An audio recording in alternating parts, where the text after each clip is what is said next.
Happy Friday, YouTube. I hope wherever, whenever you're at, you're having a good day, but it's very special for a wide variety of reasons. Friday afternoon. It is June 24th, 2022, and the Supreme Court of the United States this morning announced that, released their ruling that essentially overturned the long controversial 1974 Roe versus Wade Supreme Court decision that essentially legalized abortion throughout the United States. Now, obviously, since I am male, white, straight, I really should not have an opinion on this topic, but unfortunately for those who don't like who or what I am, I have a right to that opinion. I'm going to express what I think about it, why I think it's good, and also, in fairness, why I think this is also bad. So, why I think this is good. Obviously, from a purely power to the people mindset, in theory, and ideally, of course, being the two operational phrases there, in theory and ideally, this now means that the individual populations of the 50 states now have the opportunity, again in theory, to go to the polls and tell their political systems, whether it's the legislature, House of Burgesses, representatives, whatever the individual state has decided to label their legislative branch, they now get to go to that body through the polls and say, we want abortion legalized, we want it made illegal, we want it limited only to medical necessity, or we want it fully legalized in line with currently passed and enshrined in law federal regulations regarding the practice of abortion, we want full abortion rights, regardless of the situation and the circumstances and whatever else. That's what we want, and we're going to say that through the polls, and then we're going to require that our legislative body then enact those laws on our behalf. That is why I think this is good, because now the 50 states get to say, we want this, we don't want this. We want it this way, we don't want it that way, whatever. And that, in my opinion, that's how it should be. That means, if, for example, being an Illinois resident, if on this year's midterm election ballot, if there's a referendum for the state of Illinois on the subject of abortion, I would then have my opportunity to say, yes, I support it, no, I don't support it, whatever the case may be, however they decide to ask the question. So that means that I now have a political voice in the question, or in the process, in the topic, and I get to express my opinion through my vote, through my response to that referendum question. That is a good thing for democracy. That allows the individual, again, populations of the states to express to their politicians what they want done, and the politicians will then be essentially required by those responses to then enact legislation that corresponds to the will of the people whom they were elected to work on the behalf of. That's the idealized version of it, but of course that's mostly idealization, ideal, whatever you want to term it, and theoretical exercise, because the reality is that a lot of states already have trigger laws in place to disallow abortion or to protect it, and those laws were already in place before this decision came down, and also were in place long before the court case arrived that gave the Supreme Court the opportunity, so to speak, to overturn this. So I would not so much call that a good thing, because in my opinion, those trigger laws were passed to reflect the assumed will of the people at that time, and may not reflect, or possibly does not at all reflect, the current will of the people in those individual states. So if it was my opportunity to say we're doing it this way, I would, make it a requirement, so to speak, that for any abortion protection or regulation or curtailing in any capacity, that it would need to be a referendum question that voters could go to the polls and say, yes, I want abortion, no, I don't want abortion, and then the legislative body of that state then acts accordingly. That would be my idealized way this goes about, but of course that's my pipe dream wish that that's how things actually happen. But of course we know that's not the way it's going to happen, and also we know that's not the way it has happened, so we just now have to live with the consequences, so to speak. Now, let's be honest here and look at the negative consequences of the fallout from Roe versus Wade being overturned. There is a very strong likelihood that of the small percentage of abortions performed that are medically necessary, there will be situations, or at least there potentially will be situations, where a woman's life is endangered because her medical practitioners, whether it's an individual doctor or a panel of physicians in the field of obstetrics, gynecology, pediatric medicine, neonatal medicine, whatever, all might agree that this woman has a condition or a situation where the pregnancy is not viable, it is life-threatening, or the baby is not viable in some capacity, there's a critical defect or something else. Something is wrong, and it's going to be a very poor situation for mother and child, or both, to try to carry the pregnancy to term and actually deliver normally, or at least deliver at a time when the fetus would be viable and able to survive outside the womb on its own. There is a very strong possibility that, again, of those very small percentage of abortions performed that are in the grounds of medical necessity because of some problem with the pregnancy itself, that a woman's life will be placed in literal mortal peril because she will not have access to critical life-saving care, which unfortunately could be, or factually will be, an abortion. And so we have to take the good with the bad, no matter what side of the equation that you are on. If you are someone who hates the fact that Roe v. Wade's been overturned, you have to look at it from the good of, this is now going to force a lot of politicians in certain states, certain districts, certain areas to go on the record saying that they support or oppose abortion rights, and that will then inform the voting populace of their individual districts or constituencies, who then they want to support in this year's election, next year's election, if it's an off-cycle, or an off-year election, because some states have elections in odd-numbered years, some of the rest of them have an even-numbered years. It is what it is.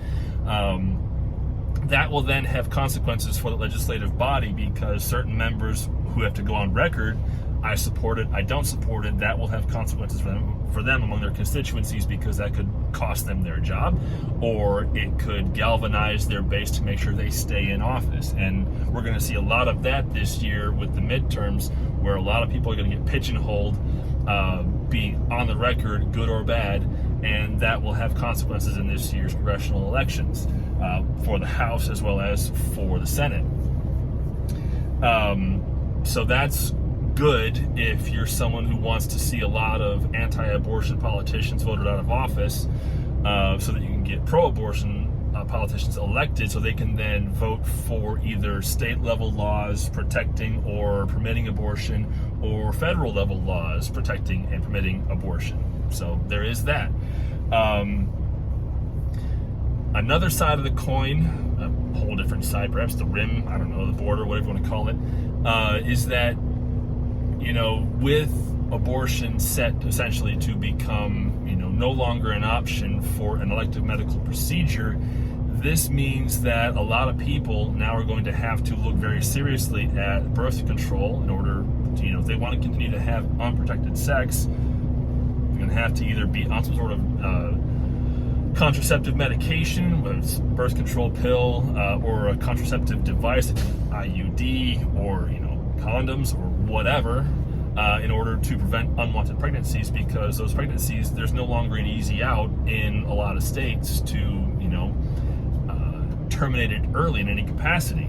with Roe v. Wade being overturned. So, in theory, again, in my idealized pipe dream world, people will now start thinking about the consequences of their actions a little more, because there's no safety net, so to speak, for an elective medical procedure to bring a pregnancy to a premature end in a non-medically necessary way, in a purely elective, voluntary fashion. Because looking at Florida's stats on abortion procedures performed in a certain time period, I think I saw another YouTuber talking about this a few weeks ago. Out of like 71,000 abortions performed in Florida in, I think it was 2019, it was, I think, under 1% of those abortions performed were actually deemed medically necessary, where the mother's life was factually in danger,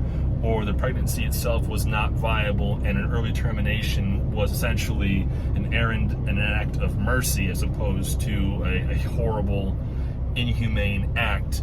Whereas the far and away 95%, 98% plus were purely elective abortions. So out of 71,000, we're talking under 1,000 abortions, I think, I could be wrong, that were performed that had a medical necessity to them. And so 71,000 essentially almost entirely were an elective medical procedure, as opposed to being medically necessary. So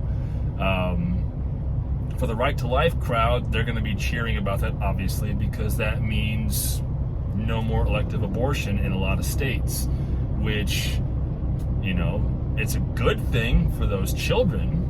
But let's look at the sociological situation as it is. And let's be brutally honest here.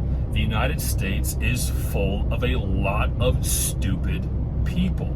And a lot of them, unfortunately, end up becoming parents to children they neither can adequately support, or really can't afford, or have no business having in the first place, because they made stupid decisions, and oopsie, 9 months later, here comes a baby to remind them of their stupid mistake. Now, granted, there's a lot of those stupid people who end up rising to the occasion and becoming fantastic parents. They just say, okay, we're having a kid, we're going to do it right.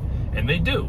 And my hat's off to those folks, because they stuck with it, they did it, and they took care of business. And in a lot of cases, some of those kids end up and have ended up living very good lives, very fulfilling lives, and become themselves well-rounded, good people, because their parents said, okay, we're going to do this. We're going to make it work. We're going to do it the best way we possibly can, and we're just going to get it done. And then, unfortunately, the other side of that pendulum has to swing the other way.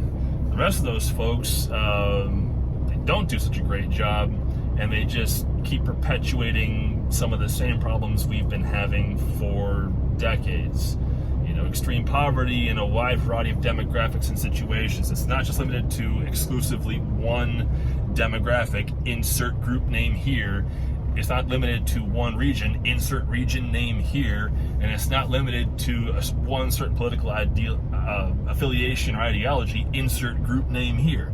Like, it's across the board in all 50 states, in every political demographic, in every sociological, socioeconomical demographic. There are people who are making very poor decisions, and as a result, pregnancies are resulting from them.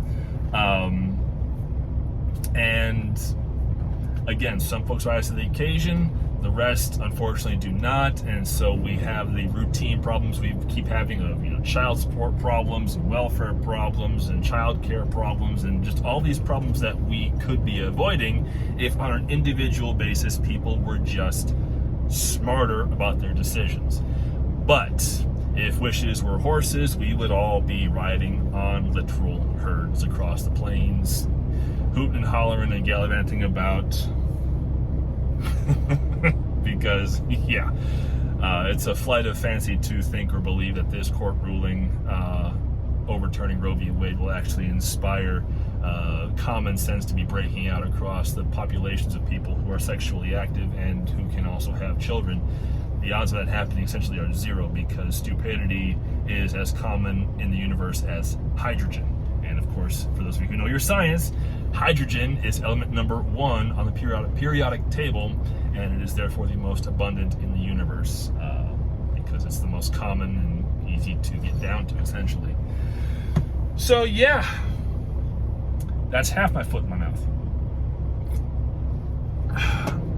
Let's go all in, shall we? Put the entire foot just right on in there. I don't support abortion in terms of the elective medical procedure. I think it's repugnant, I think it's vile, and I think it's murder. Because whether you consider life to begin at conception or at the moment of birth, regardless of your belief on that, every pregnancy is a potential human life that has the same possibilities for good or for evil, for greatness or for apathy and antipathy that any one of us have.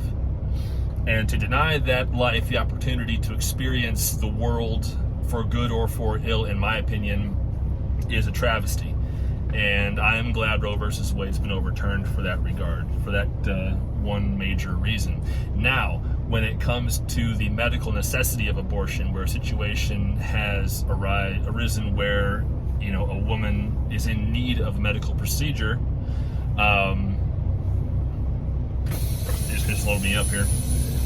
I support abortion remaining on the books and a viable option for those people for those women, those pregnancies, that unfortunately the only really viable end result is an abortion, where in a very safe and practical manner,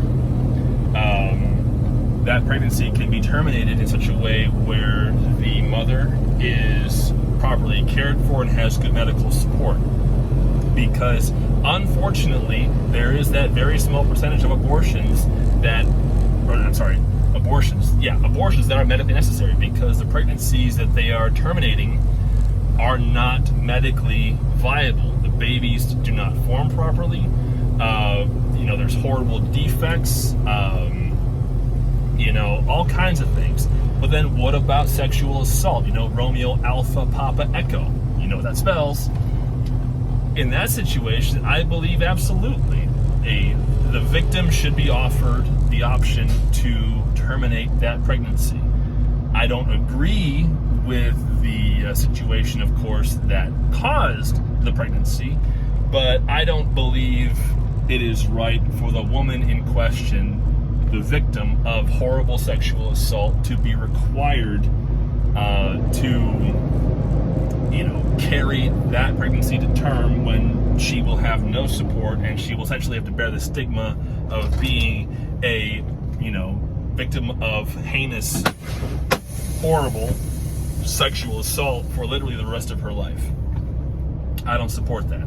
I believe that we should be looking at ways to support victims of sexual assault with immediate access to emergency contraceptives after the act has been committed, as well as potential support for an abortion procedure should the victim in question seek out that option in order to put aside memories of the assault in question. I believe that's fair. I believe that's just. Unfortunately, yes, that does mean essentially an elective procedure is being performed to terminate a viable pregnancy and bring an end to a human life, which makes my previous sentiment almost hypocritical, doesn't it? But yeah, that's one way to look at it. But I'm just going to be blatantly honest here. I don't believe that abortion should be restricted if it is proven that the pregnancy resulted from sexual assault, from violent sexual assault, where penetration was involved.